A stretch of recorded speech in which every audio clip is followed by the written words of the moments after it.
YouTube. It's Rochelle. I have a couple of things I want to say. With Walter Lee Hampton, dude, I understand entirely. There's a lot of people in the world that do not like me because I speak the truth. So, excuse me. Sorry about that. My advice on that is, as I said in your video in the comment section, some people are just gonna have to learn the hard way because that's the only way they are gonna learn. Second thing I want to address is double standards. My husband goes to a clinic, a pain management clinic, 6 days a week. He's passing his drug test. He's doing what he's supposed to be doing to get his codes. 1 second while I have a sip of this coffee. Clover Valley Country Blend, $6 a can, Dollar General for a big can. Anyhow, back to the point. He's passing his drug test. He's having his medication audited when he gets it. You know, doing what he should do.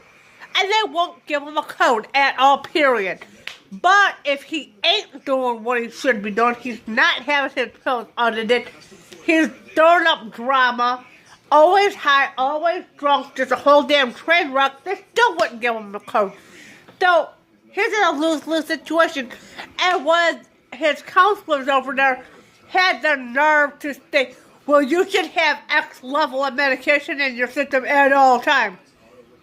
My husband drinks like 2-3 gallons of water a day. Here's a little funny fact. You take oral medication by mouth, the more liquid you drink, the more concentrated your urine is. What do you think's gonna happen when you take oral medication and drink hella fluids? It's gonna lower the amount that's in your system. Duh! So how you gonna sit there, a trained professional, sit there and tell me that, oh, well, if you took your, say, Xanax the way you should, then if you took your dose of Xanax at 6 o'clock in the morning, you've been drinking fluid until 11 o'clock, and then I do a drug test, drop you right at 11:05, by drinking all that water from 6 a.m. to now, you should still have medication in your system. No, not how that works, honey. Sorry.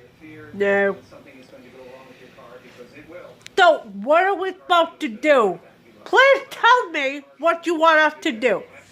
We don't do what we should be doing. We ain't following the rules. We lose our code. We do exactly what we're supposed to do. We still lose our codes. What the hell?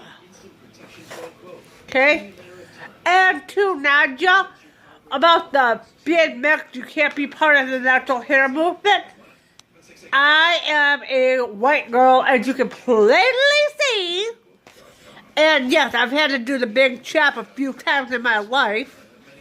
So my hair is now natural. I don't dye it, I don't relax it, I don't perm it, I don't do heat styling, I don't do mousse, gel, hairspray, hair wax, hair pomade. I don't do none of that shit. When my hair was longer, if I pulled it back, I used a snag-free hair tie. Once my hair's a little longer, I may be getting either a weave put in or extensions put in. But here's the thing, they say my hair's too short. It's gotta be about right here to do it, which I understand because my hair's being as short as it is. How are they gonna hide it? You know, they can't. So I'm letting it grow. Also, I just found out yesterday that my DHS, Department of Human Services or Welfare Office, expects me to do vocational training, which I'm down with that.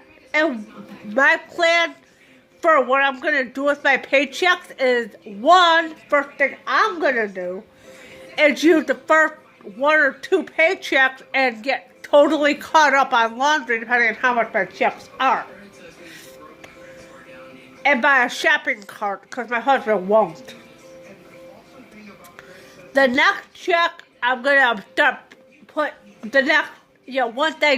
I get a shopping cart and get caught up on laundry, get us Tupperware, hangers, get us, situated with what we actually do in fact need, which may take the first 2-3 paychecks, get everything we need to handle.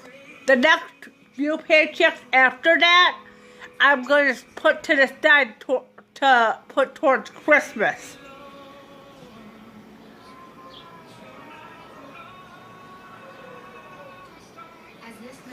Because my husband, God love him, will not do it. He won't.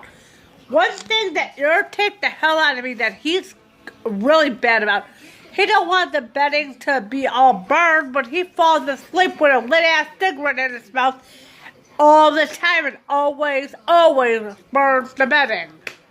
Every single time. They're like, oh, well, I could get a bed in the bag for $40.